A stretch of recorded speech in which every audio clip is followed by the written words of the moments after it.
waxa ku dhaweyto khadka taleefanka kula soo xidhiidhay shabakada caalamiga ah ee Boromo News jiif caaqil aadan afqaloocsho oo kamida caaqilada gobolka caaqil waa maxay sababtaadu la soo xidhiidhay shabakada ee aad u sheegaysid maxay tahay wada waan salaamaya Boromo News أو صحفي صوتا وصح لينا وإلى أن يقول حقوقنا أنا عقل أفضل العشرين كل سجود المدى المغيّة لا اسمنا أذكره صحفي أفضل العشرين معها حقوقنا معها الديجان لما من قبل اسمه أذكره أنا من ذي المغيّة أنا هاي ديجان بكاهي dadkayga degan oo wada taasoofi sidii aan u gurmadkii aan u galay madaxdii ra'iiska aygaas ugu nimay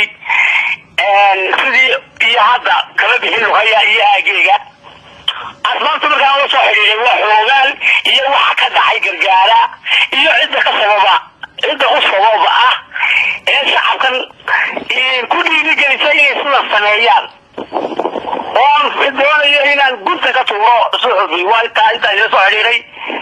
marka waa maxay wax arikaasi muxuu yahay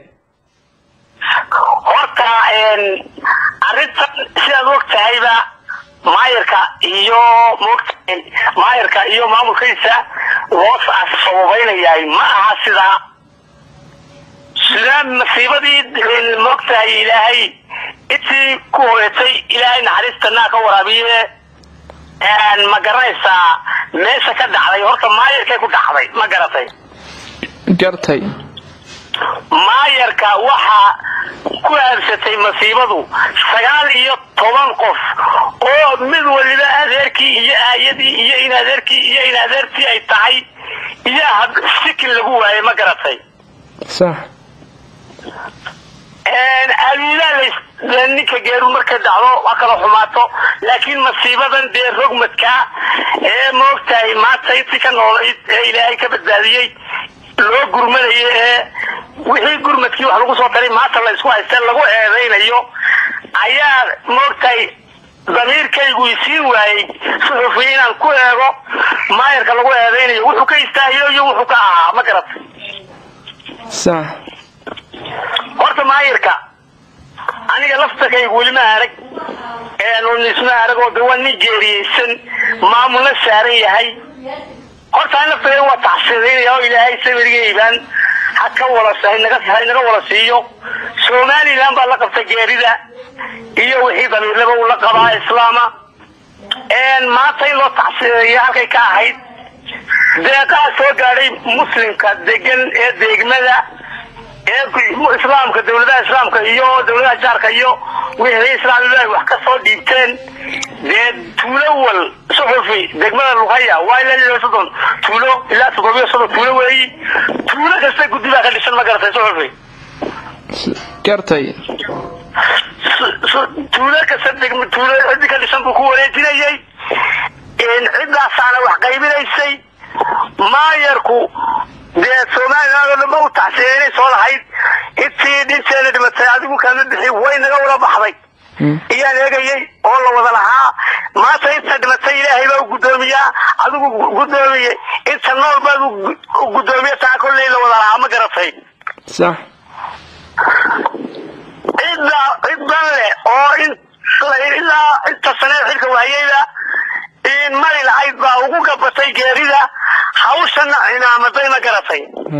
hawsh marka maxay ahayd jiif caaqil waa boobka gargaara ka dhacay ee loo aanaynayo gudoomiyaha dartiiba oo isaga waxaan kala xasiistay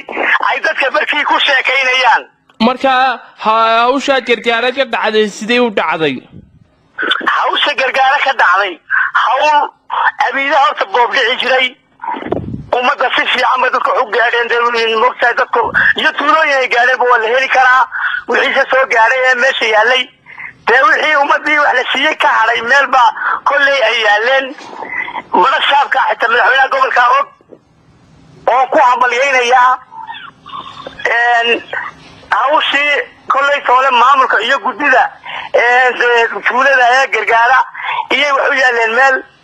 in la xisaabtamo iyagu go'oon hadii wax xumeeyeen iyaga la xisaabtamo wax barashaab og yahay oo gudoomiye og yahay oo barashaabkii gobolku og yahay bay ahayd ma garatay in marka hadii kala jiro aw barashaabka oo madaxweyne gobolka la moogtahay uu soo maro oo khaladkiisa loo saxay laakiin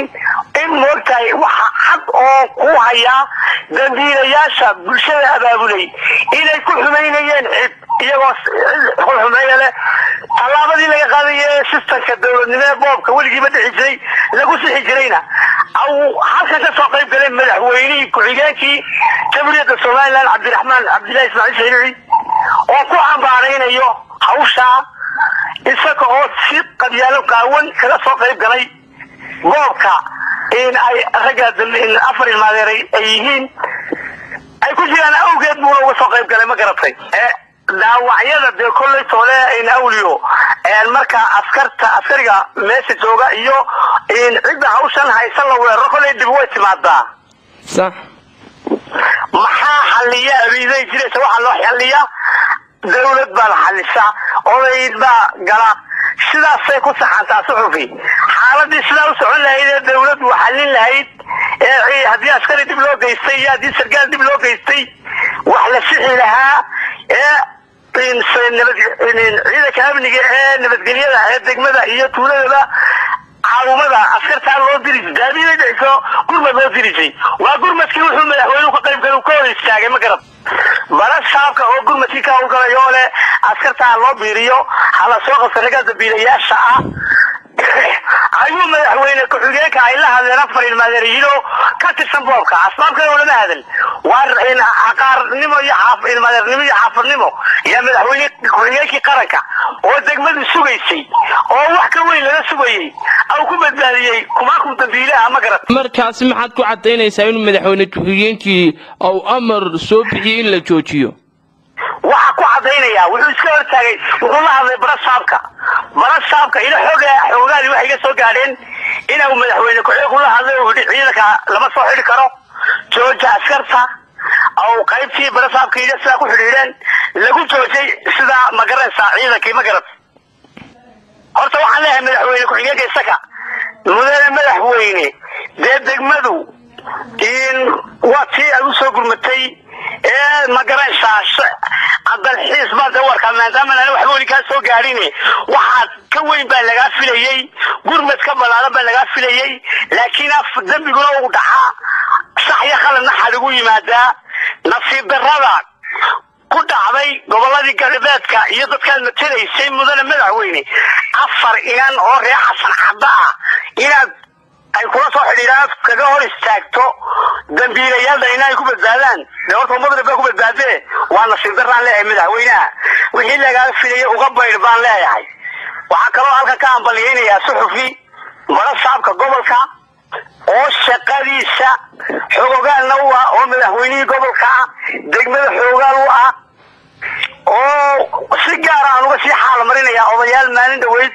ka hadlay degmada Luqaya oo aan ku canaantay aanan isla garanay in halkaas ka dhaxay